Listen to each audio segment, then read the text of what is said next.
Vonnegut was born on November 11, 1922, into a third-generation German family. His father and grandfather were both renowned architects that attended the Massachusetts Institute of Technology. Vonnegut graduated from Shortridge High School in Indianapolis in May of 1940 and attended Cornell University that fall, where he wrote for the school newspapers. This is where his passion for writing was first shown. On Mother's Day in 1944, when Vonnegut was 21, his mother committed suicide with sleeping pills. Vonnegut's experiences as a soldier and prisoner of war had a profound influence on his later work. As a private in the 423rd Infantry Regiment and 106th Infantry Division, Vonnegut was captured during the Battle of the Bulge on December 19, 1944. After the 106th was cut off from the rest of Courtney Hodges' First Army, while a prisoner, he witnessed the firebombing of Trenton in February of 1945, which destroyed most of the city. Vonnegut was one of a group of American prisoners who survived the attack in an underground meat locker.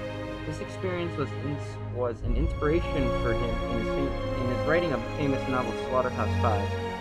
Vonnegut was liberated by Red Army troops in May of 1945. Upon returning to America, he was awarded a Purple Heart for what he called a ludicrous wound. After the war, he married his high school sweetheart, Mary Jane Cox, and attended the University of Chicago as a graduate student in anthropology and also worked at the City News Bureau of Chicago. After the war, he had many jobs. He worked as a technical writer and was known for working long past his hours. After GE, he moved his family to Cape Cod to fully start his writing career to support his large family. His first novel, Piano Player, took place in the future, in a society that was run by machines, eliminating the need for human laborers. This widespread mechanization creates conflict between all social classes, which leads up to the main plot of the book. His next novel, Sirens of Keithen, he talks about the purpose of human life on Earth. After this, he received the Guggenheim Fellowship in 1967 for his magnificent works in English literature. His next novel, Slaughterhouse-Five, which was considered to be one of his best, takes into the accounts of Vonnegut's experiences in World War II as a POW, in which you see it through the eyes of the made-up character Billy Pilgrim. Vonnegut then taught creative writing at Harvard. While in New York, one of his plays, Happy Birthday, Wanda June, played on Broadway for a period of time.